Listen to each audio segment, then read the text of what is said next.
Okay.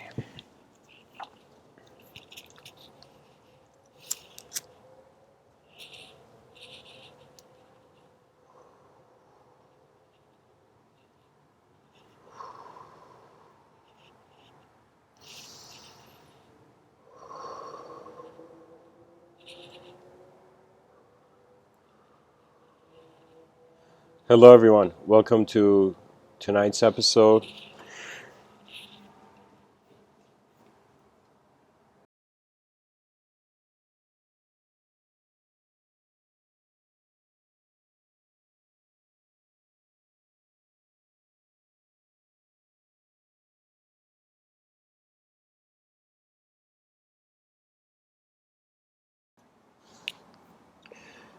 In tonight's Mr.Within episode, we're going to look at the horizons of the advanced mind. And in the subtitle I've written Vision Behind Communication, and that's a very important statement. It pretty much follows the essence of this talk.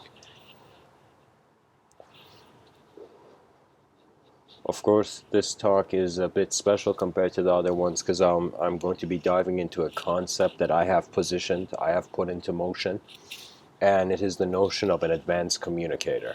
And I kind of looked at reality and I saw that the ancient mystical reality entertained the notion of silence and stillness. You go ask a mystic what is truth, they will point you towards silence, stillness, self-reflection. And so I wondered about this process of self-reflection through stillness and silence. Me personally, throughout the years, I've had various moments where what I've considered to be the divine movement of, how can I say it?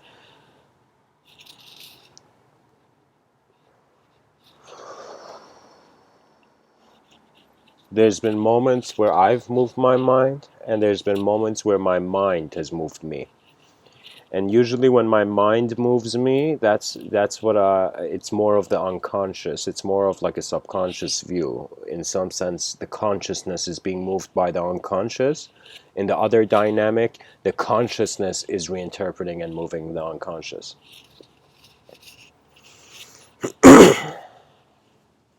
So I looked at ancient mystical thought. I looked at Vedanta, I looked at the Zen traditions, I looked at various practices, I looked at Sufi cultures, and eventually as I saw these, I saw certain patterns. And so in this, there's a sort of crossroad, again I'll repeat it. One side is getting a realization of the ultimate nature of reality through stillness and silence, which means inactivity. Pretty much when you stop doing things, you become aware of how you're being. Now, I looked at modern society and I realized people are way more too involved. It's as if the egos that the yogis were trying to get rid of, in some sense, are necessary for the continuum of the civilization. So in some sense, I realized it's not that we can all go sit in caves, stillness, silence, meditate. You know, it's like it can't. That doesn't seem to be realistic, and it's not a universal solution. So I wondered how to incorporate both of these, and then eventually I had personal experiences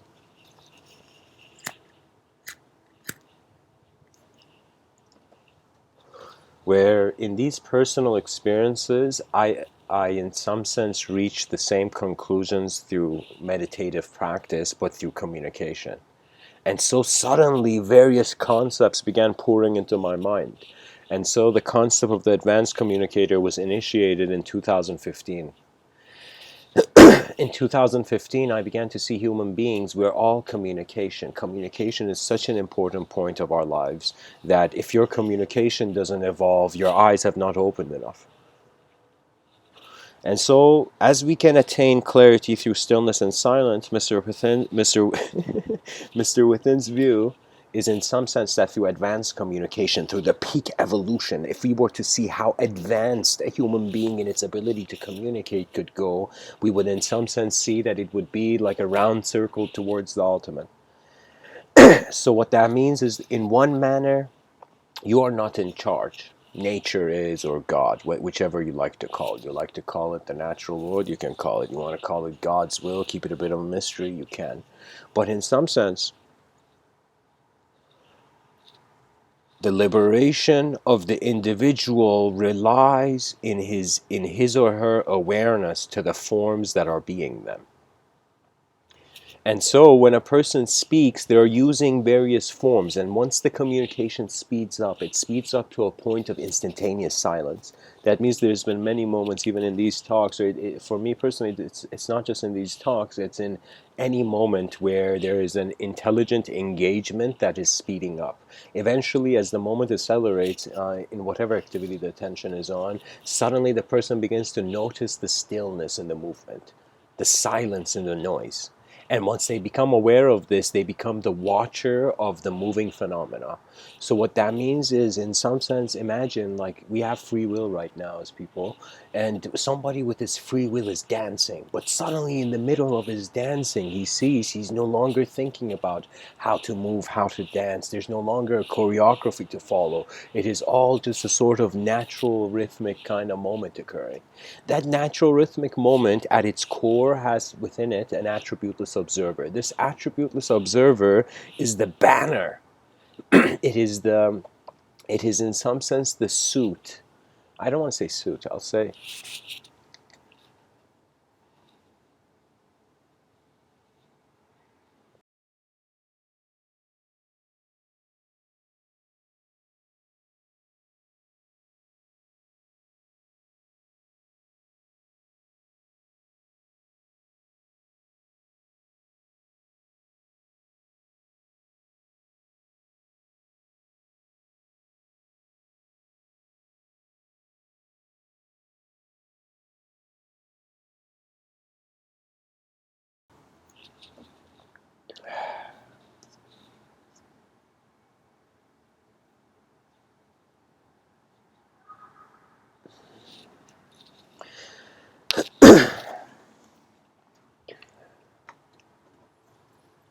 so. Let's start off the idea again like this.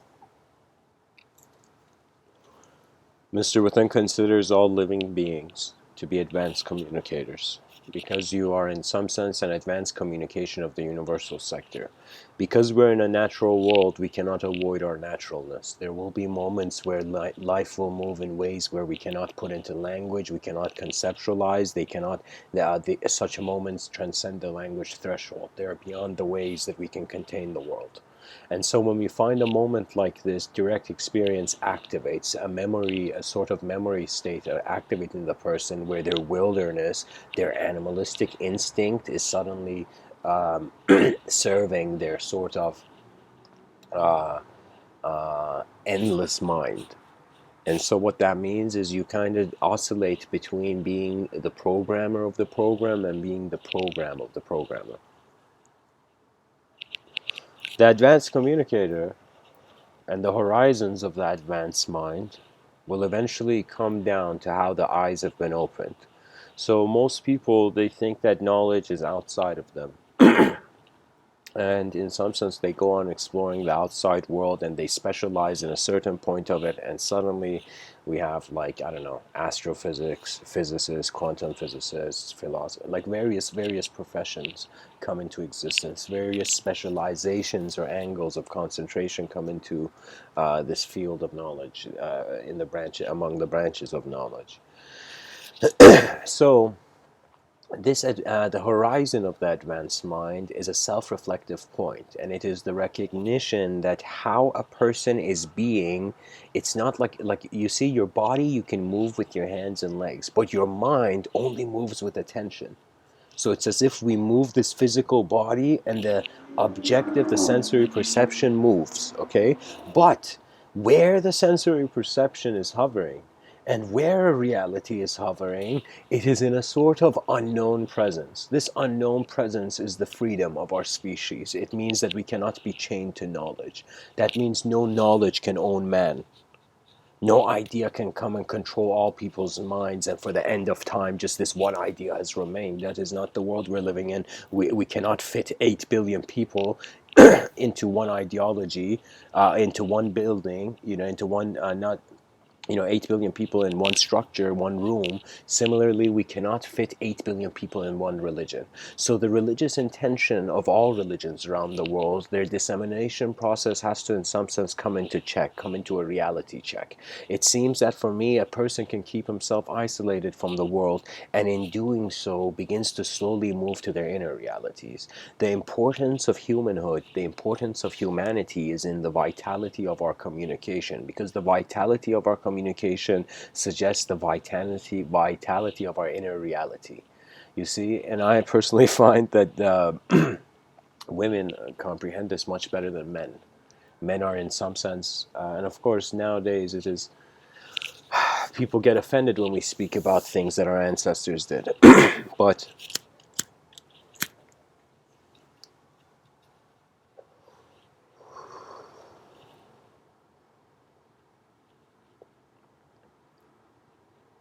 there is an attention to an emotional intelligence. I find women are more closer to this. They have an emotional intuition.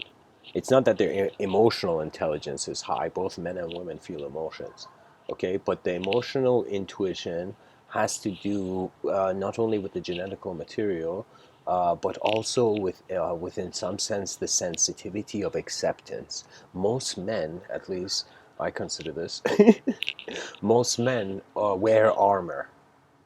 Pretty much all men do, I find. That means the word man is even an armor itself. And so what I mean by that is that there is a sort of psychological positioning of ideology in which that becomes the self. So you see, this is like, I'll show you something funny. Right now, someone can ask me who are you, Mr. Within? And you see, any word I say will evoke an image. Now, does that evoked image in the mind of the viewer consider as the only truth, or is it just data that is passing by? So you see, a lot of life cannot make sense because it is multidimensional, and our rationality tends to be limited to one dimension or one pattern. Rationality is like the greatest soldier of an army in which it's listening to the general's instruction. There's a sort of past reconfiguration of future possibilities. But in regards to the irrational, we find, what is the value of irrationality? It is art. Have you noticed, can anyone here on this planet say art is rational? For me, art can't be rational because it is a new picture. It is something that wasn't there before. And the fact that it is suddenly here is the artistic value. So for me, suddenly the human being right now is divided between professions. Some people think they're artists, some people think they're not creative, and there's so many classes of people paying attention. It's as if like every human being is a sort of neural network in the brain of society in regards to how they come to be a part of society.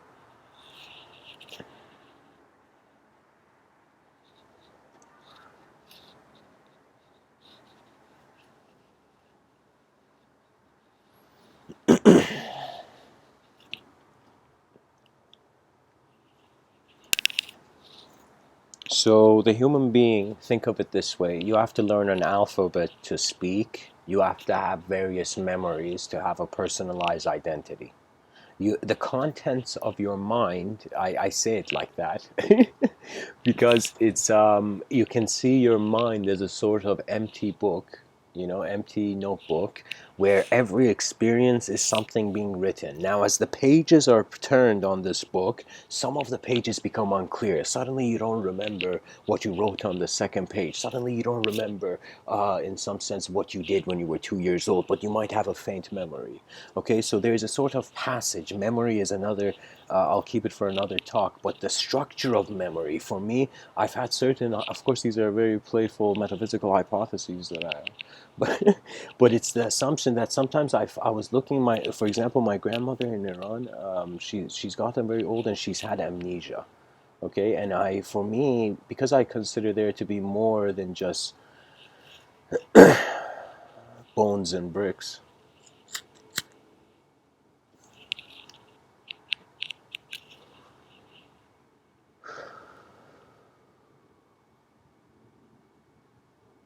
Sometimes I feel that forgetfulness is a sign of a lift-off of attention from the local existence. That means it's as if there's something happened. There's something that happens to the texture of the attention as the sensory perception. As age comes about, the way you receive information, the way your senses function differ. And so the most immediate thing a person needs to find in some sense is a contentment with change. This is what in Buddhism, the Buddha, he shared something, he said something in the sense that he said there's these three jewels. These three jewels are not physical jewels, they're not physical treasures, they're contemplative wisdom, you know? They're moments of acknowledgement of the way the world is, okay? And so these three jewels were impermanence, imperfection, and incompleteness in some sense. So what that means is Buddha looked at this life and he's like, oh my God, can I complete is there a sort of completion? We die at some point. How can we, like, imagine somebody worked to the end of their life. Where will they lead? They will eventually be incomplete. Do you see what I mean? That means if a person wanted to always work, you would attain incompleteness. So when you transition out of this life, you will feel imperfect. Okay, because you're oriented towards the future, and yet the future is not an eternal permission. The future is a temporary permission. So anyways, he saw incompleteness, and then he saw impermanence. In some sense, people get old, get sick, and they die. So he saw impermanence. He saw what is here is not always here. He saw what is here, what it is trying to achieve, it is also not here. That's the incompleteness. So we have acknowledged incompleteness and impermanence. These are the two jewels. And the third jewel is imperfection, which is the most important one, because your emotions drive towards a sort of perfection. I don't know if this has been spoken about, but a sort of perfection of the free will's presence. That means anytime somebody does something where the presence of your free will feels altered by the data, there's an emotional uproar, you know? And of course, the mind of man is so beautifully complex that it is in some sense a disservice to speak about it too simply.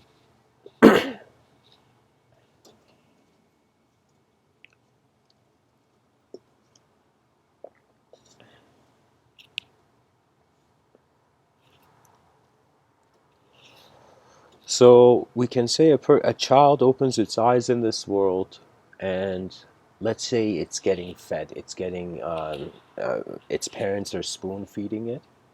And so we see society also, and the environment and how that child walks in the world also spoon feeding it data. Okay?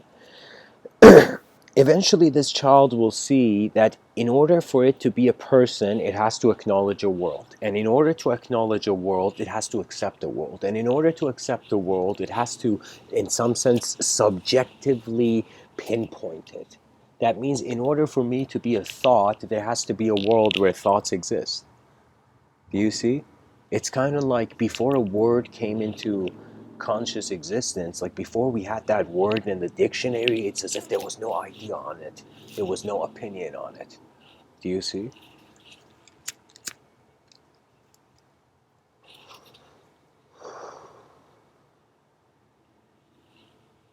So in the communication that is happening, we're wondering what is the vision behind it. And the vision behind the moment will eventually be able, your mind is so able to consider beyond by being simply an observer.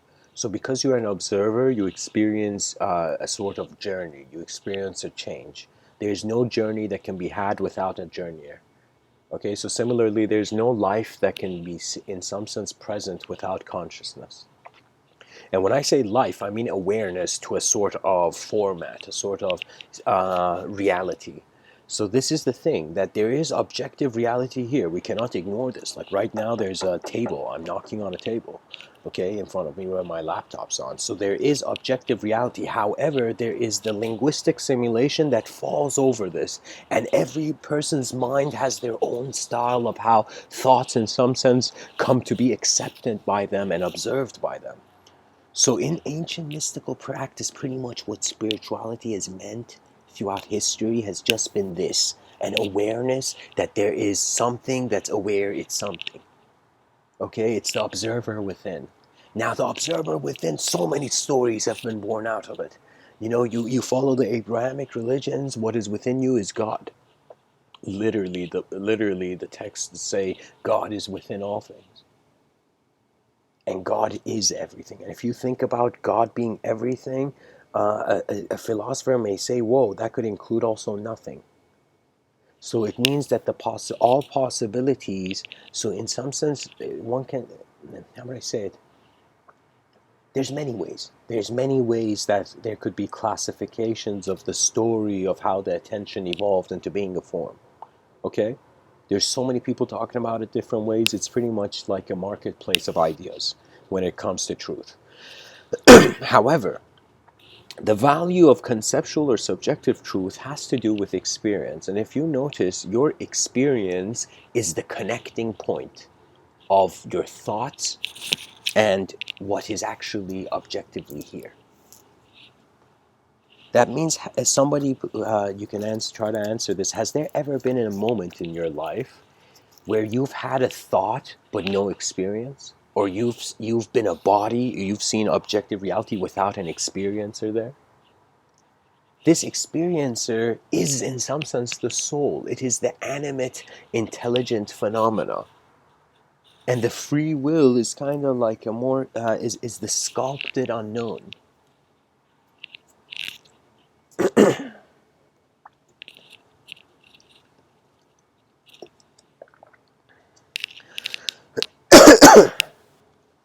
So, Horizons of the Advanced Mind is an acknowledgement of the space that holds form. And when we wonder about the nature of our mind, if I tell you, put your mind on the table right now, buddy, you can't put your the mind is not a tangible phenomena. So it appears as the presence of space. It's as if when space knows it is being space, that's our attention. So there is space, and then there's something in it. And since childhood, I was functioning under the idea that space is the container of existence. That's pretty much what the solar system tells you.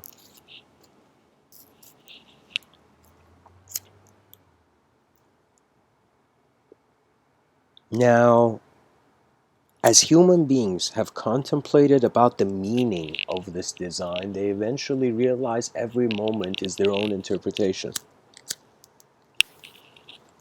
And so the mysteries of how a mind changes, it's like that became more fascinating than what the mind has to be. The question, the person asking the question, their eyes opened in a way where the same questions were no longer meaningful, as if life had shown too much of its dimensions to the individual for the individual to just be an individual anymore.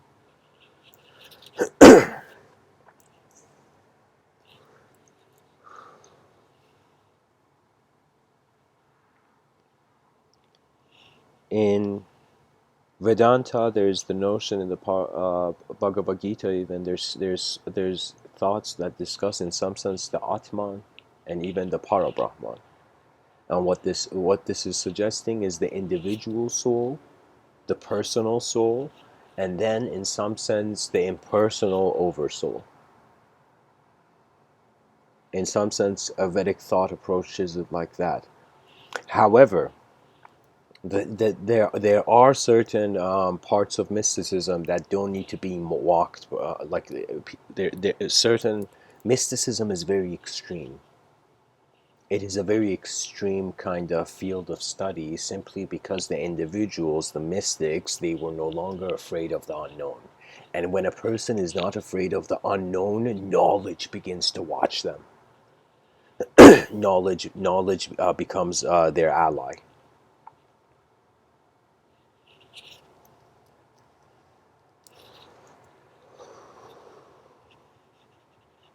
So in some sense, there is the self, let's say the elusive self, then the real self, then the self of selves, and beyond that, it's beyond the language threshold.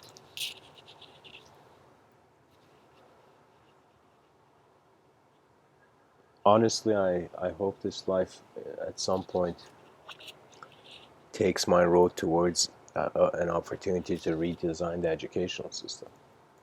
because the language threshold should be the most immediate idea taught to children. Because if they are not taught about the language threshold, they will diminish every experience in the container that they're given. You know, it's as if the kid, in some sense, I'll give you an example. This kid suddenly sleeps and, in some sense, dreams of an incident, wakes up the next day and sees the incident actually happens. Okay? Goes to his parents, says this, and the parent looks at him and says, "Son, don't be silly. You're young and probably imagining things." Okay? So what I'm saying is that that child will believe the program it is given if it has to. Okay? A lot of children are raised with the mindset that they have to. And of course, children must realize it's like not just the same way children, in some sense, grow up to be adults. It's the same way people enter the military. What I mean by that is that, how they say, kind of like a transformation of the dependent personality to the independent presence. And the independent present, many generals in history have kind of followed this sentence where they said you must serve before you can command.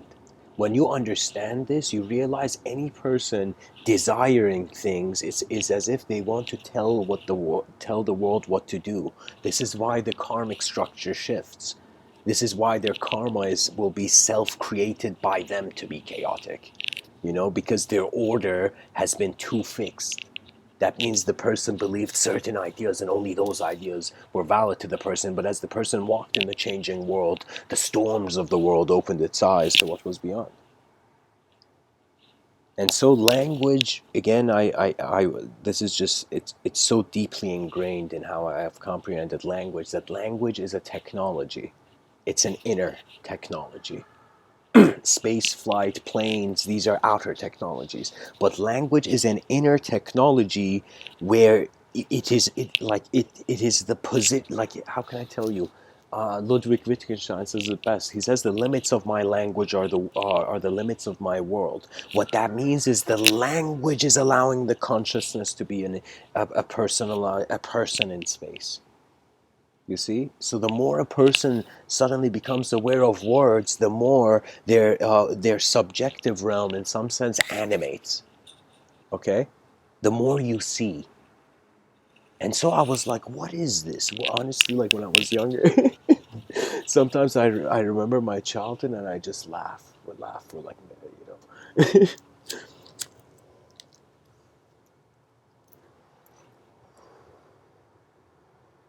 Do you know how chaotic it was for me?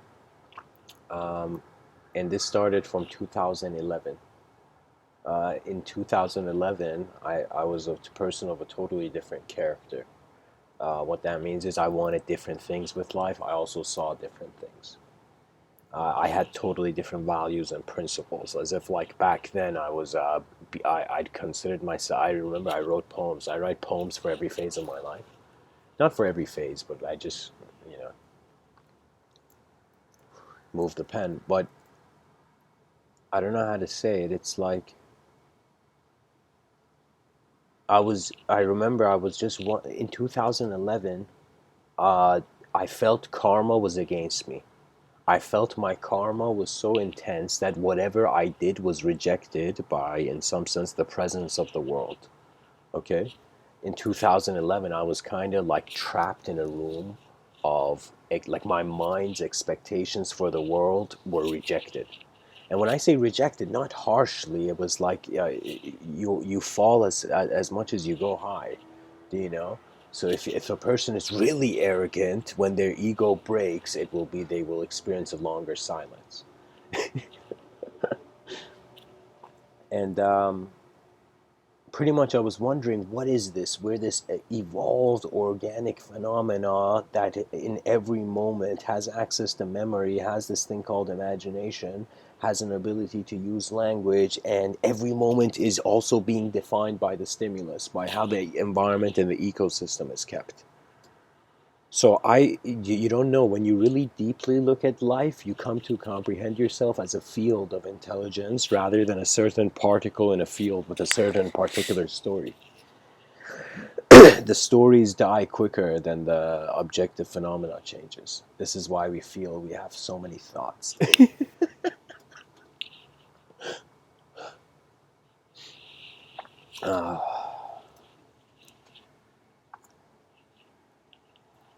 Of course, I'm speaking too simply about this stuff, by the way. Metaphysics is actually something to study when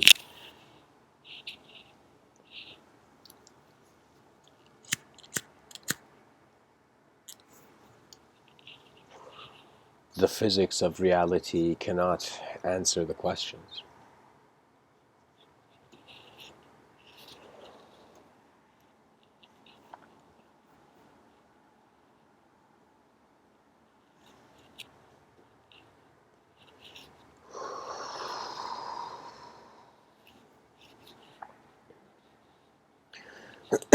There's a story I want to share about the nature of the mind. And so, first of all, my recommendation is that there are two dimensions of hearing this talk that I'm giving, all these Mr. Within talks. If the content is real for you and you see an image behind your eyes, then you will be led to a point where you have to stare your own independence in the face. You have to come into an ultimate acceptance. That means we have no time, in some sense, and some people may think this is strict, but we have no time for stress and depression. So many of human beings' attentions are going to subjective reality more than objective reality. It's as if something is being stolen from the species. And I will tell you what it is. It is the attention of the human being. It is being stolen. It is being stolen in this mass way where human beings, our ancestors, they were not too subjective.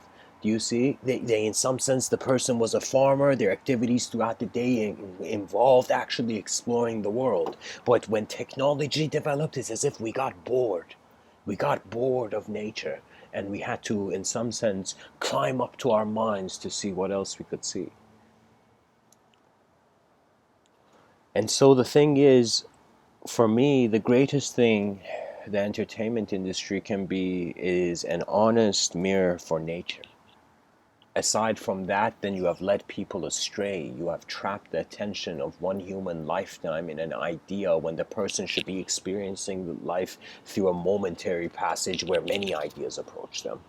You know, this is why you shouldn't have too much of a preference in a changing world. I mean, you can, but but it's one of those things where it's like putting your hand in a river and putting your hand in the river again and realizing it is not the same water particles that are contacting your hand. So is it the same river?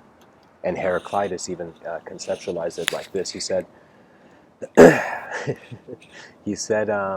no man steps in a river twice, and it is not the same man. It is not the same man, and it is not the same river. So this novelty factor to the moment is a reset of the linguistic simulation because literally consciousness has been reset. So this is why people feel they have a new day, because literally they've gone out of consciousness, and as they come into consciousness,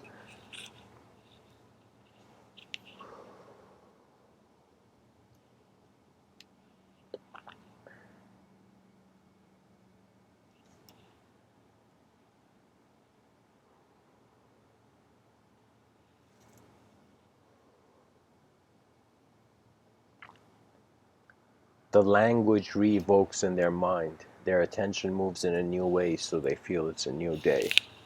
It's a very incredible. This life is very incredible. I am always fascinated by it. I can never assume it too much, even though I speak about it in many ways. But that is, in some sense, language is a technology that is not comprehended by many. That means the child is looking for money before it's actually looking to evolve the projective vision of its mind. So the person's not even wondering about the horizon of their mind, its advancement. They're not wondering about their intelligence. They just want to do something that seems intelligent. And so we have all followed.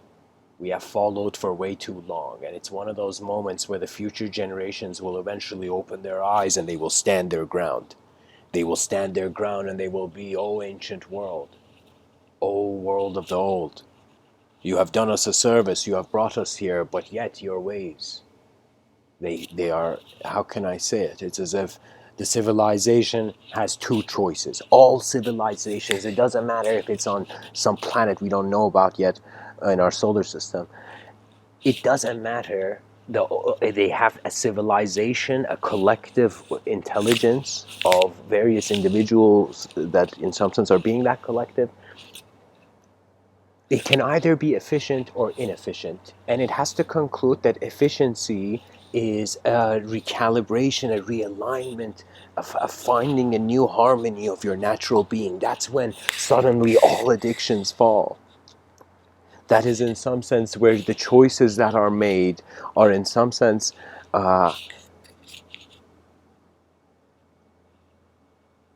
nature's hand moving through man's eyes.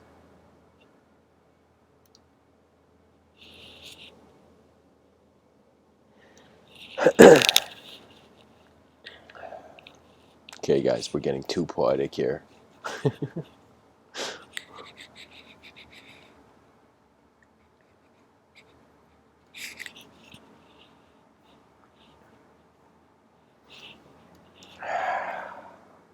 What is freedom? Let us ask this as if a child has just been born on this earth and is looking at society and wondering what is freedom. The child will first see itself, then it will see others, then it will see itself in others, then others will in some sense see the self in them. And eventually it gets to a point where, how can I tell you, the value of your life will be found equal to the value of the life of every other living phenomena. Doesn't matter how what they are, because the field of intelligence is remembered. Because eternity was never something for a particle to understand. In some sense, the biggest philosophical question, some people, I saw this YouTube video, I was like, damn, this, like, it was, evidently there's this place called the Speaker's Corner or something, and it's this park where people are having debates and arguments, and I thought that was incredible, first of all, like, that should be happening all around the world. And so what happens is this person goes, and this person is challenging this other person. It's, I don't know, it's like the typical theist atheist kind of battle you see. And so the person's telling the atheist, the theist is telling the atheist, how can an electron have a mind? Yeah. And the atheist is so incredibly like genius too. It's as if you're seeing two people fighting with different weapons. The religious man is fighting with the weapons of his beliefs having to be true. In some sense, the secular mind fights with its weapon being a sort of observance of truth, you know? That means there's a sort of psychological dimension. That means it's as if a psychological explanation through scientific context reigns superior than an abstract image that in some sense was accepted long ago. So, so the notion of how does intelligence occur, and this was a question for me for a while, and I thought about it. I sat down and I thought about it. How could atoms evolve into the human being? And what does it mean that they have evolved? Where is the designs of this force of life going? If Yoda was here, what the hell is the Force doing? Has he ever asked? Has he ever asked why he's even considering the Force? You know? And Yoda probably has, because he was chill. The people that you find in your reality are chill. That means they are more grounded. They have realized their presence more than you. They have returned to nature's eyes in their heart.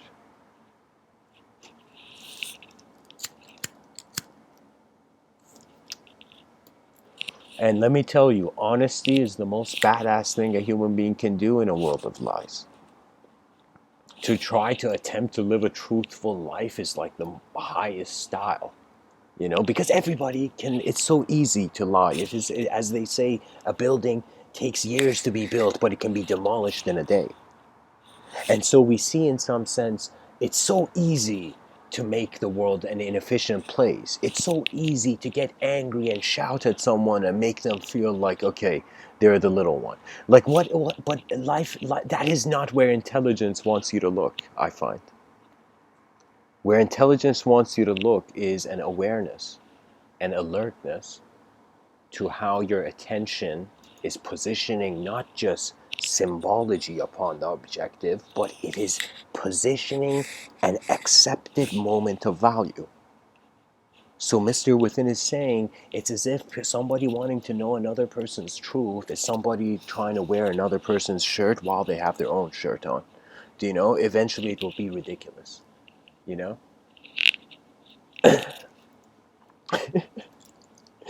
You cannot wear people's clothing. You cannot have a belief that is not in your experience, or it is nonsense.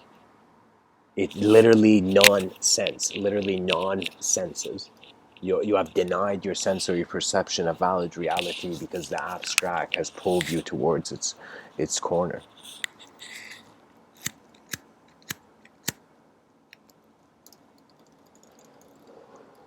So I wondered, how can an individual emerge? How can evolution happen? And I studied the implications. My mind just constantly tried it, and sometimes when I want to brainstorm, I in some sense bring a storm of geometrical figures. I move my thoughts through geometrical ways. And what I mean by that is that just like how you could look at a tree and you're calling it a tree, like TREE, you put that symbology upon it, the mind can also impose geometry. And geometry is the freedom of subjective discrimination. That means our personalities are different, but if we had a geometrical explanation of the person, there would be no story of emotion involved.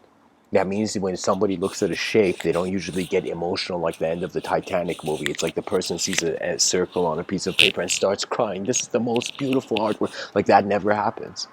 Because shapes, they are kind of, they are the corners of the world. And in some sense, how can I tell you? It's like they have no meaning because people are looking inside and out of them. It's as if, like, how much does a person care about exactly what's the term? Like the pupil of your eye. How much do you think about the pupil of your eye in which the inner and outer kind of are divided? You see, people don't, it's very funny. It's like what has agreed with you, you stop paying attention to, because you feel that the problems to solve are in some sense just getting rid of disagreements.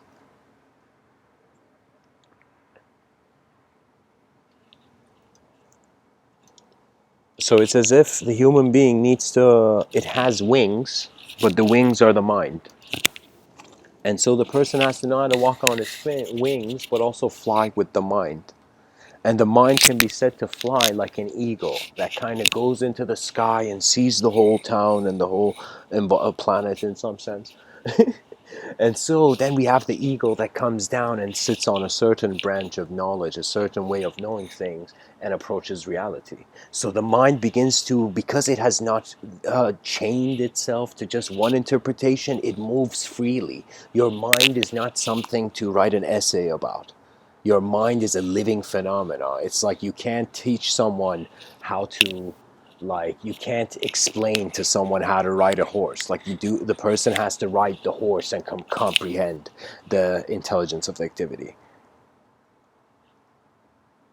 So when you study your moment, you start caring for yourself. Like, think about it. In current relationships, imagine we look at a married couple and we see this married couple and we see their relationship is based on how much both of their attention wants to be in the same place. And usually you see in the Western, and like pretty much every TV show has this in it nowadays. Like all these soap operas, that pretty much the couple that's together, suddenly one of them cheats. And it's as if a moment of chaos separates two harmonies, you know?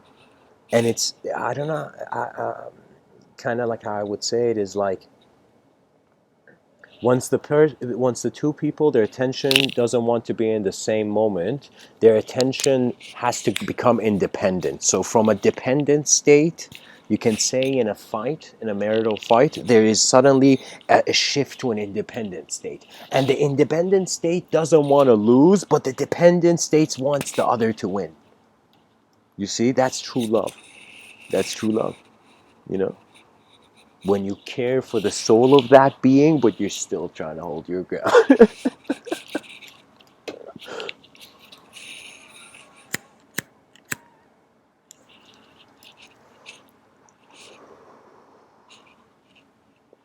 The presence of attention is more important than the personality founded upon words. Right now, I want to say, like, even though we are people that speak to one another, our communications will never be full. You see, and that's because the nature of the game, it's like how the chessboard is in today's society, is the reason why there are these inefficiencies. So we can say this is how we know a social system needs to be changed or not.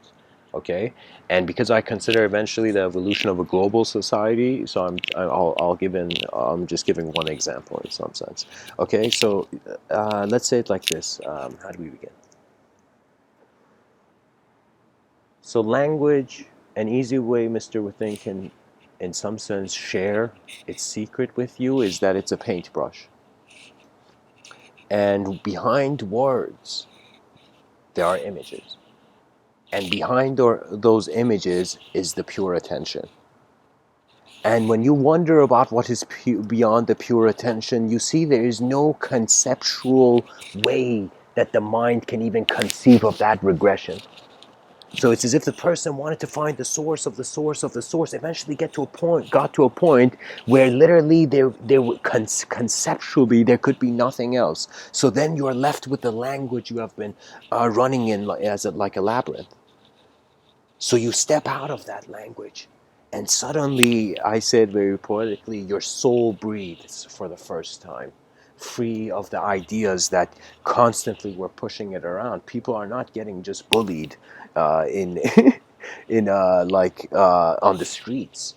You know, people are in some sense getting bullied by ideology, but they don't realize it because they have a dependent relationship of it, because the sense of self reigns superior, because they still uh, they have not understood the truth of their emotions. They don't. People who don't know why they have emotions, they in some sense forget the value of life. That's something that Western cultures, the secular mind, has a much more emotional relationship with reality than just the non-secular mind. You see, different viewpoints bring different traits.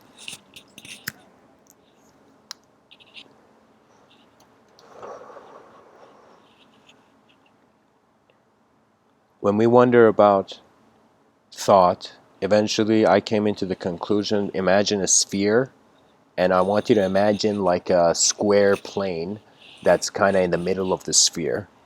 That square plane I consider to be a field of intelligence that is waving. It's like we're in a cube. The whole planet is in this subtler cube. Okay?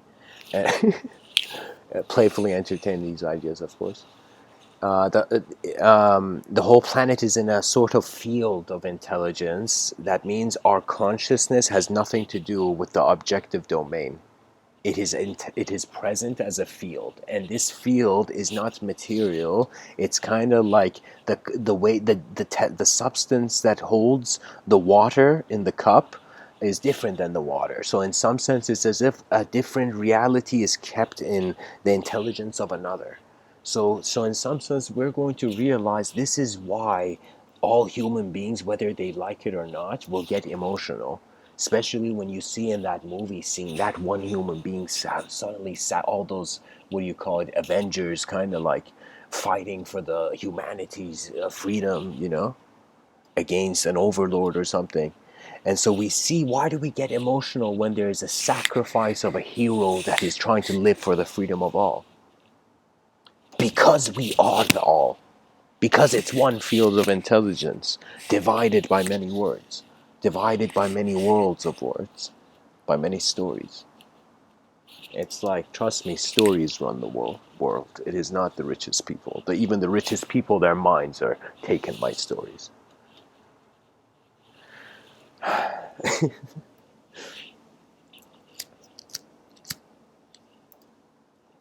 So that's the good thing about life. This is why there's always hope, because everything changes. Even the ignorant changes. That means the chaotic structures will break just like the ordered structures.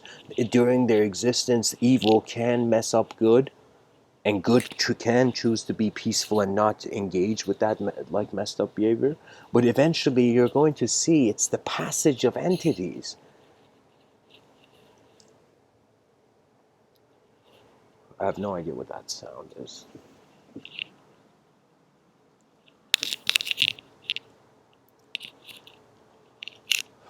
I'm in my balcony right now, guys, giving this talk.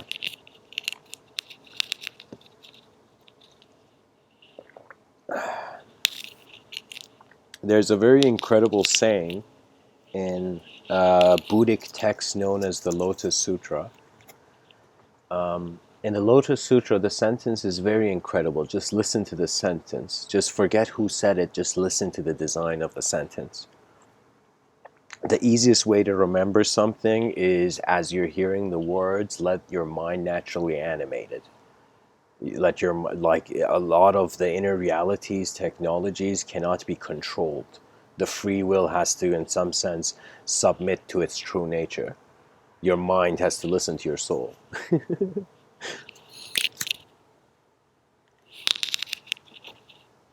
And I consider the soul as a field of intelligence, and the mind the effort of this field of intelligence to, in some sense, be a particle of intelligence.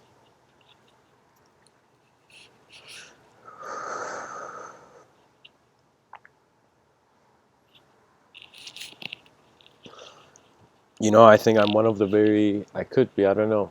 I think I'm one of the few people on this planet who has taken a notebook and written, "Why is my heart beating?" And the depth of it, I was never afraid of the unknown, because knowledge would inevitably, just like how in the Attack on Titan TV show, there was a character named Armin, and he says humanity has to move beyond its walls.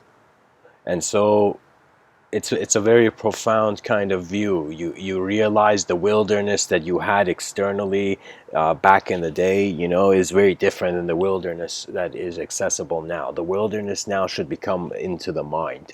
All violent phenomena should be moved into the mind, and the society, once, imagine the day after world peace. So there's literally no violence. Okay, imagine that's the definition of world peace. Just somehow there's no world violence. Let's imagine. Okay, now let's imagine the day after world peace. Okay, so we wonder, the day after world peace, people are getting bored. They're getting bored that there's no violence, so they are starting to feel like the order is a sort of fascist. The utopia is a sort of strange, elusive fascism, and so that's the nature of the mind. It's never content with where it is. It must move on.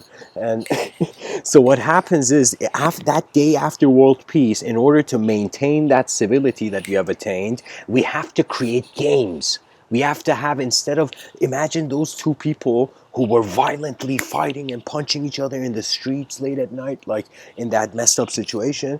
So suddenly, instead of that energy of those two entities being utilized in that way, the same attention and energy is used in an efficient game, where the energetic expression is not just a temporary display, then everybody forgets it. The energetic expression has a value.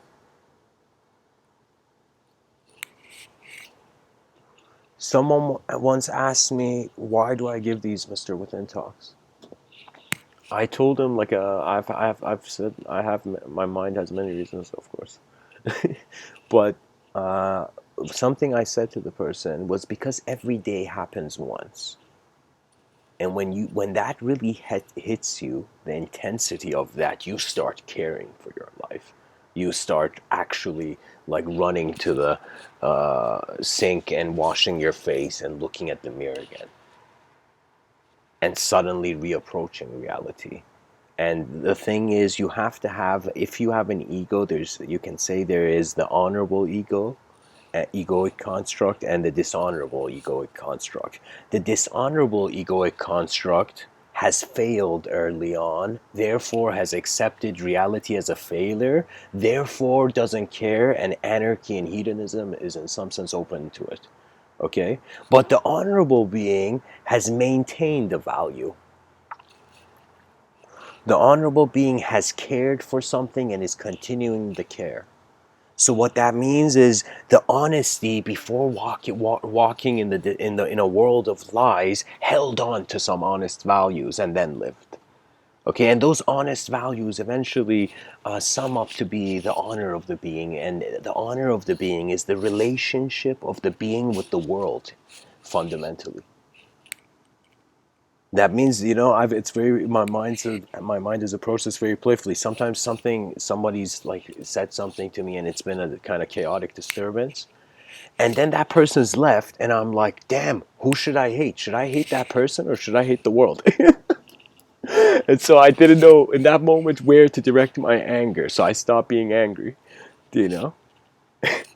And so what I'm trying to say is, this is the thing that because we are not sure yet it could be possible, we care.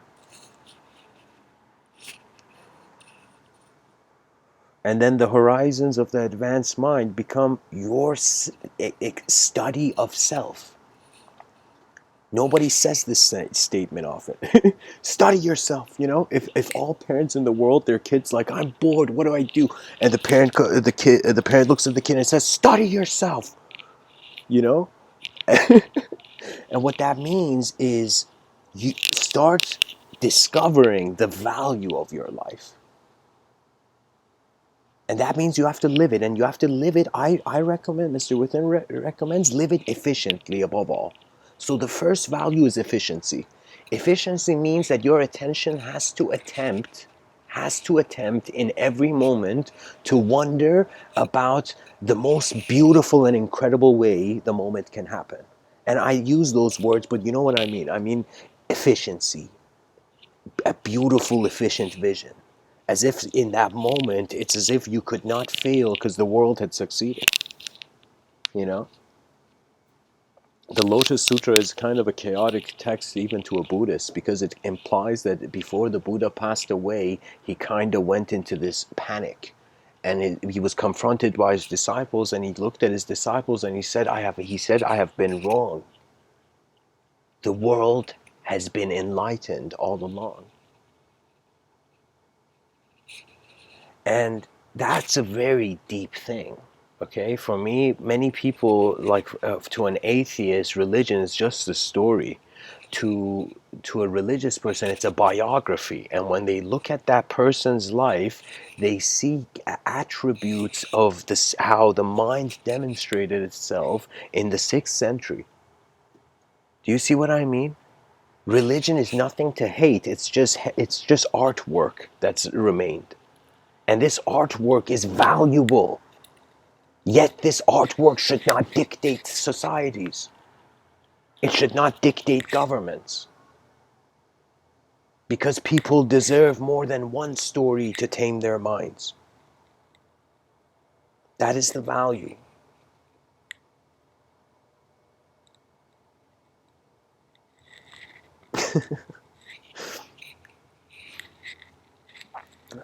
Let's see. I'll tell you a nice Zen story, guys. Let's change the vibe a bit.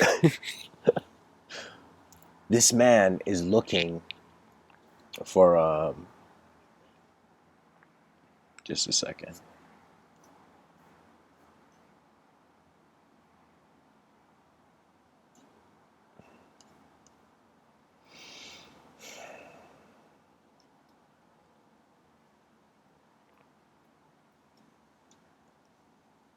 Okay. This is a Zen story. It's a very short Zen story, but it works. In this Zen story, what happens is this man is for hours trying to get to the other side of a river. He's walking, he's walking. It's like, oh my God, the weather's kind of hot and too hot on a sunny day, and the river is kind of impossible to pass to the other side. And this man suddenly sees this old Zen master, like just meditating, this old sage meditating by the other side of the river. And the old sage is so old, like his eyebrows are like curtains over his eyes, you know, white curtains over his eyes.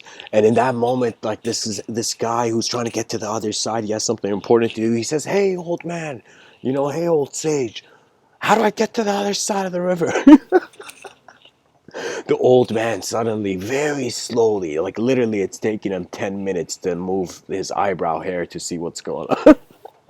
And so the old man, after he does this, he suddenly looks at the man and he says, you're already on the other side. And that's the end of the Zen story. So that's the end of the Zen story. And what the implication is not per se the story. It's sometimes suggesting when you're looking for something, you already have it.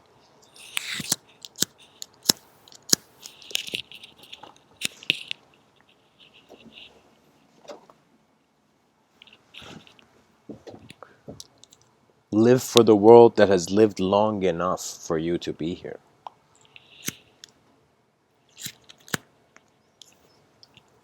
Anybody who, in some sense, doesn't honor their ancestry, in some sense, has denied themselves common sense. In some sense, there was something here before our eyes opened. Should we just be blind to it? Should we just go in our own world? Should we forget the value of society and is in the attention of those who contribute to it? We have to live for the world, or it's going to be anarchy for a long time and it's going to get boring. Imagine there was violence, chaos all around the streets. Imagine this happened for like 200 years of chaos, okay? You know? And so imagine, and so after 200 years, some people would be like, God damn it, it's been so long, this is so boring. And so eventually from chaos comes order. And this is the endless cycle. This is the endless cycle that the minds of people change. You know, their thoughts change like the leaves on a tree as the seasons move, as the seasons pass. It's like the seasons wanted to pass, and Gandalf was like, you shall not pass. And so the world stopped growing.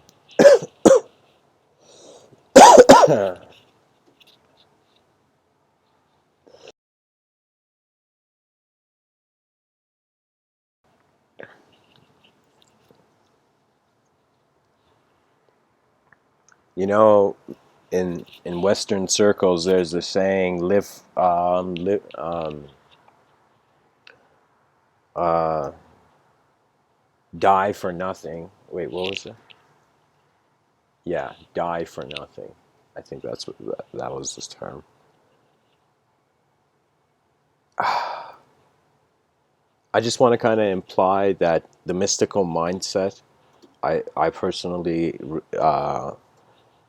feel that it's honestly how a character in a story stops just identifying as the character because sees the world that it's seeing is originating from its attention.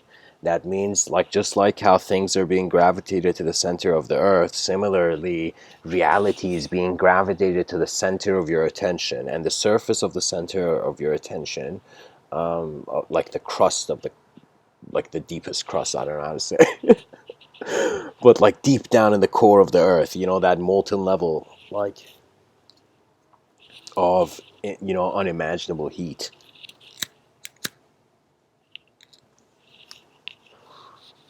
The story of life is projected by the self that is kept by an attention that was present prior to the child incorporating the language technology, the technology of language as themselves.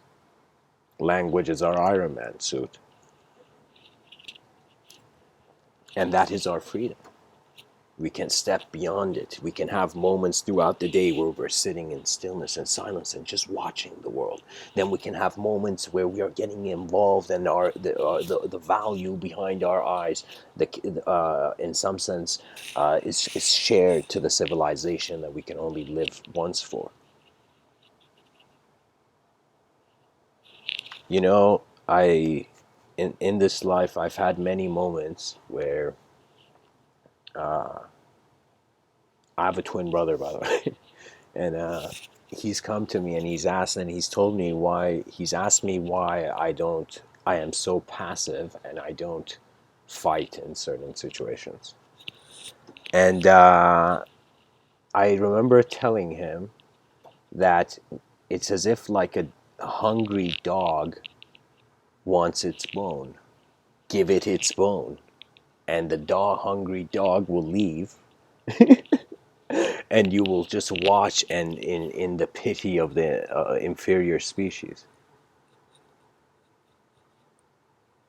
So what I'm trying to tell you guys is that life changes.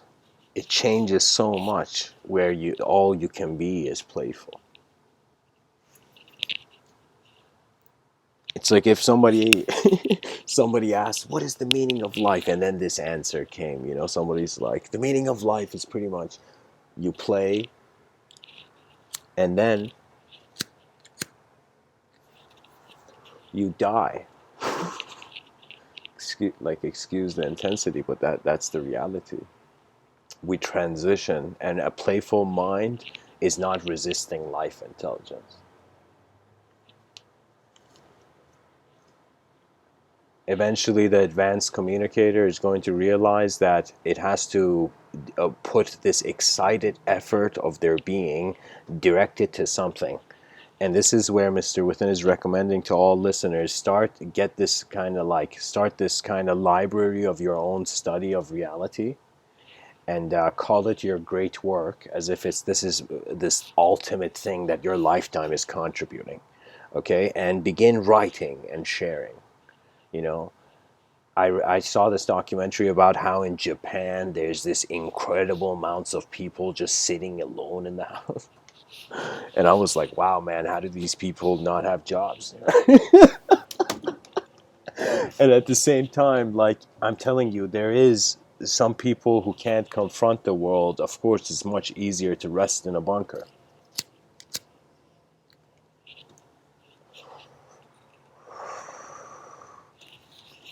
It's very funny. It's like, first we have to become a secular society, then we have to find the spirit of humanity. And the spirit of humanity transcends words. So in some sense that means like the stories must merge. What I'm saying is we have to change the context of how we're looking at the world in order to evolve it. And every person has to start themselves. You start with your great work. Remember, writing, communicating, and all the artistic fields are just tools. They are just outlets, in some sense, for the expression of the depth of your attention. Your attention can move in ways where you will suddenly rediscover its presence beyond the body. You will become a field of attention, so you'll be the whole moment, not just your body. And you have always been this. It's not like something new I'm saying. It's just the edge of attention is this kind of spherically endless access of the sensory data. So the sensory data is gravitating towards this idea of self, the ego. Okay, the whatever image you have of who you think you are in that moment.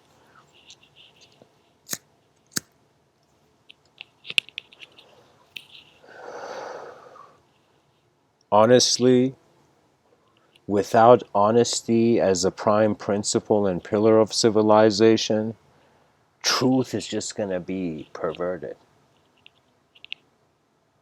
It's going to be devalued. What was sacred will become something that you never knew was there because a bulldozer company had destroyed the property, you know. So I'm saying it's one of those situations where it's a changing world, my friends. And we can choose to live only physically, or we can choose to wonder about our minds. Who said we can't wonder about the nature of our intelligence? The person who, I often say this, the person who made the IQ test had a very low IQ. I believe this, you know, because that person thought that certain results of an intellectual level could dictate how intelligence could be at its maximum. It's as if scientists in one angle are saying like we are using like 10 to 12 percentage of the brain or something like that, like the parties at the frontal lobe or something. And so in some sense there's 10% to 10 to 12% brain usage, let's say. And at the same time we have IQ. So is this IQ out of 10, that 10 to 12 percentage, or is it the whole, which is unknown? So in some sense, the IQ test is like a cup trying to measure a waterfall, you know, and it's limited because the eyes are open beyond only one story. This is what happened. People started worshiping idols. They got bored and the mind was evolving. So what happened is they're like, okay, let's get rocks, stones, wood, or whatever that we can find, shape some sculpture, and in some sense think it's God. Okay, so in some sense, idol worship was first, to be honest, the first artists were those people making those idols. So in some sense, art was broken. But at the same time, so there were people worshiping idols. And then there came people who said, why are you guys worshiping stuff? And they started worshiping, for example, stories. Not for example, they started worshiping stories.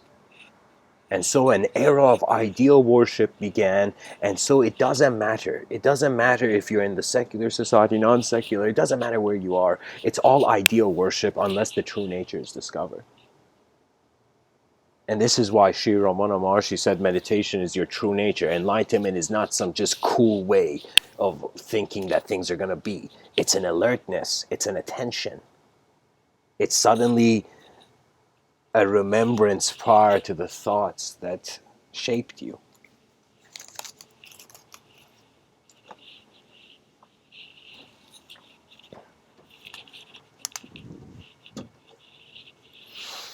Ooh.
Life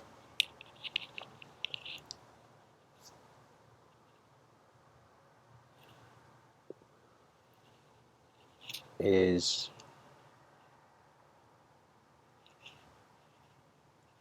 a dance of forms in a momentary story where the attention is bound to some degree to the brain chemistry of the moment.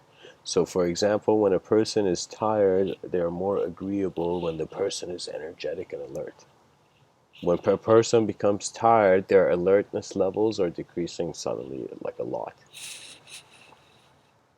Sometimes I playfully, just like my phone has a battery percentage, certain modes of my attention.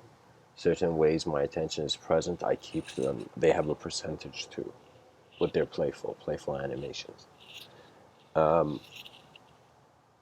As creatures that find themselves in the conditions, in the universal conditions of a certain design, it means we must not fear designing things.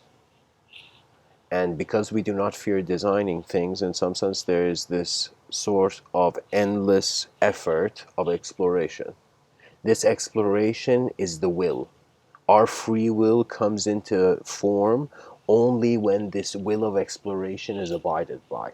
This will of exploration, for now, the mainstream society, it thinks it is so civilized and the average man is so much more evolved than their ancestors, yet they are evolved in a certain box.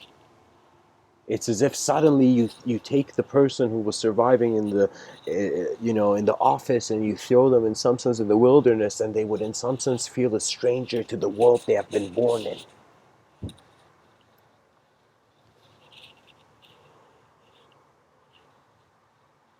And that's the thing. It took a long time in evolution, 4 billion years or however long they say, in some sense, for us to become conscious, to become people. And now that we are people, we're so distracted by meaningless activities throughout the day that we forget. We forget there is something here that cannot be seen with the physical eyes, but can be considered by the mind. And it is the presence of your species, dear listener.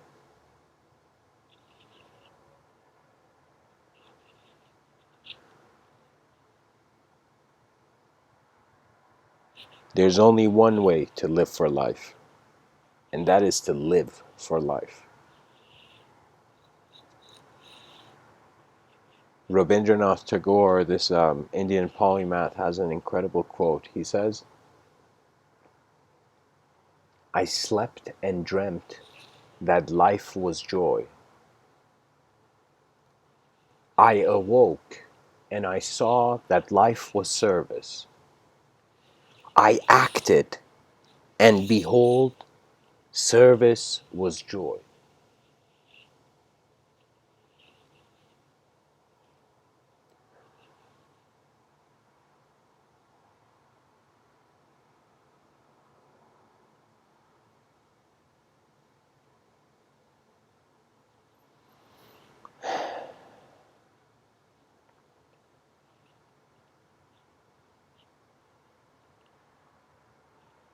Man stretches his hand towards an endless sky.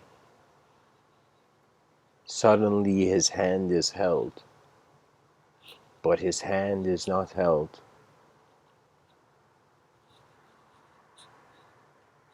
by what he expects. It is held by the world. When the only way you can, in some sense, I speak of it in this way, an evolutionary return to nature is going to occur all through civilization. It's like this wave that nature kind of like this subtler wave that it's not visible to the eyes, but it is a sort of incentive, not incentive, it's like an intention of the field of intelligence upon all particles in that field.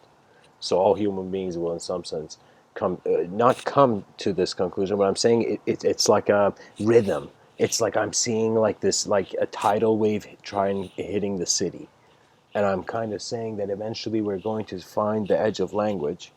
We're going to there's the educational system has to confront the apocalypse of its of its old system.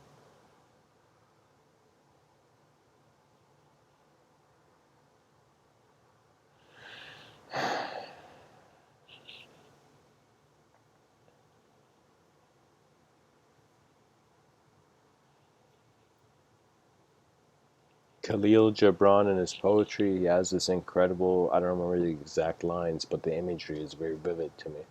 He says in his poetry something like, "Faith is the bird that feels the sun on its wings when the sky is still dark." Like something like that, when it's like at the darkest hour of the existential process, in the darkest moment, the person suddenly sees from the greatest chaos comes the greatest order. And this cycle is nature's way of continuing. They said in ancient stories, they had this kind of like fantasy model of the world where the whole world was on a turtle's back in this unknown ocean or wherever this turtle was. And so my attention is to how the world was on this turtle's back. And that was a suggestion in some sense how man is bound by the laws of nature. We cannot avoid it. Like when it rains, I'll go inside regardless of my belief. Oh my God, the rain! I shouldn't feel the rain. Like you know what I mean?